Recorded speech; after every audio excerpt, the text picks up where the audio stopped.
Then I heard my neighbor's double-bagged dead body being dragged down the narrow staircase, because a stretcher wouldn't fit. What is the most ducked-up thing you have eavesdropped? Sitting behind two teenagers on the train. Guy, you let him come inside of you? Girl, well, not all the way. I finally understand teen pregnancy. I woke up around midnight on Easter when I was about 6 to hopefully get a glimpse of the Easter bunny.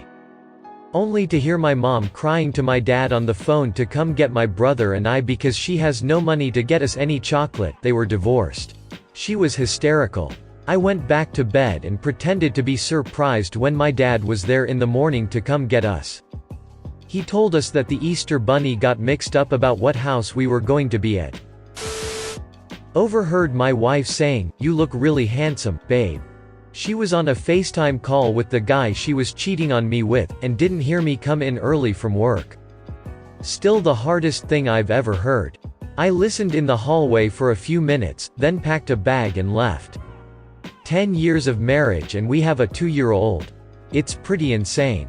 Edit, thanks for all the love. I moved out, divorce is final in October. She moved in with him. Life's rough sometimes. It'll get better. Overhearing a girl I had a huge crush on in high school sophomore year talk to her friends about her boyfriend fisting her so hard she pooped a little on his arm.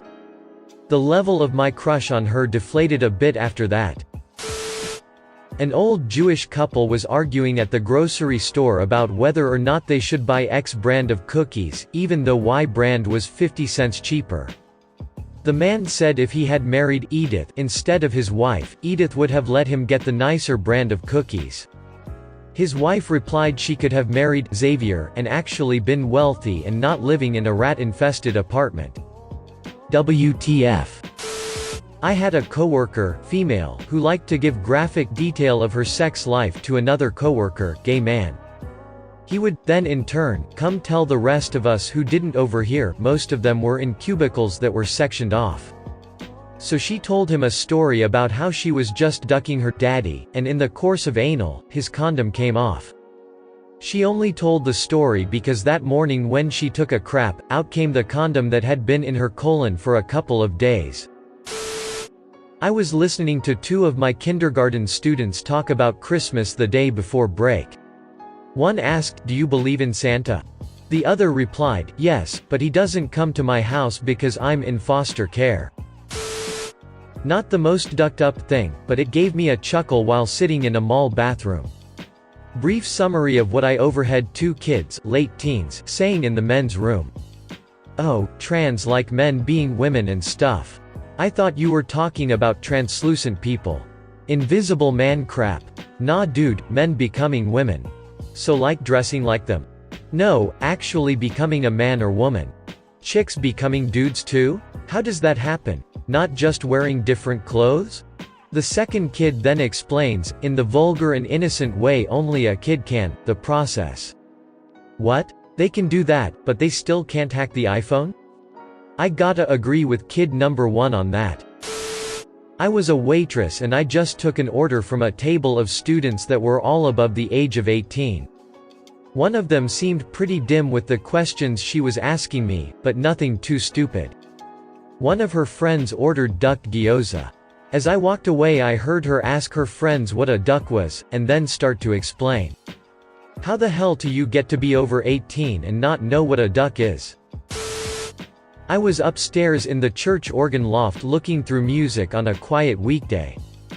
Downstairs I heard a conversation going on, so I peered over the loft railing and saw the pastor sitting in a pew, talking with a young female. She was telling him that she was strongly attracted to the church's deacon, a single guy, early 30s, and wanted to know if he would introduce them. I could tell that the pastor got flustered, because he had eyes on the deacon to become a priest, not to date women. For her part, the girl told the priest that she wanted to save the deacon from a boring life of celibacy. I only had her so I didn't have to go to work, my mother about my younger sister. Turns out that as I got old enough to need less supervision, my mother realized that she'd suddenly be expected to actually make financial contributions like a normal person. That clearly wasn't for her, so she accidentally got pregnant again. Took me a long time to realize what I'd actually heard. Edit, thank you all for the point to R, raised by narcissists, I will spend some time there. Equally thank you for the support. I'm aware she is a scumbag and this is just one example of how. We no longer speak, and a decade after making that decision I'm still glad of it. My husband and I were at McDonald's. We took our son to the place to try to let him burn off energy so we could finish grocery shopping. A mother was in there with her 3 kids. One by one she would make each one of them sit down and interrogate them. Where did your dad sit at the spring concert? Who did he sit by? Did he sit by Mason's mom? Did he talk to any of the other moms? Was he laughing and smiling when he talked to Carter's mom? Did you guys come right home afterwards? She was writing it all down. Each child was not allowed to go play unless they answered her questions. WTF? Worked at a summer camp for a few years. I'm convinced kids don't realize you can hear them even when you're in the same room literally 3 feet away unless you're looking directly at them. Best conversation I ever heard was between 2 9-year-olds. Kid 1, my brother is totally going through puberty and he's only 11. Kid 2, lucky. Kid 1, I know he even has armpit hair. Kid 2, if I had armpit hair I'd shave it off and glue it on my face. Kid 2, that's a great idea. Me, confused. Not ducked up, just sad. Around 2004 or 2005, I was at a meeting.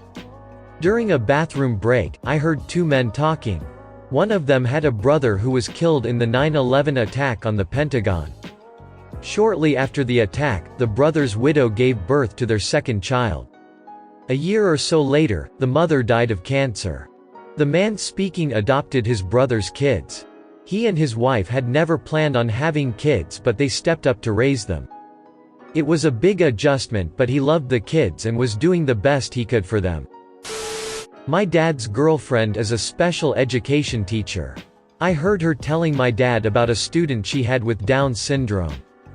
The kid had pretty bad parents and lived in the rough part of town. Anyways, he never brushed his teeth and as a result, his teeth were rotted and he had to get them all pulled. He was given pain medication, but his mother ended up taking all the pills herself. The boy would be in so much pain in class, that he would have to be taken out of class because he couldn't stop yelling. He yelled so much that the stitches in his mouth ultimately ripped. As far as I know, the boy still lives with his mother. I don't know why nothing was done about this. It makes me angry. Edit, I overheard this just last night. I'll be sure to ask my dad's girlfriend about specifics and hopefully, if no action has already been taken, see if something can be done. Update, I asked her about it. She did report it, but for some reason or another, the mother still has custody. She didn't go into it much, and acted as though it wasn't something she wanted to talk about.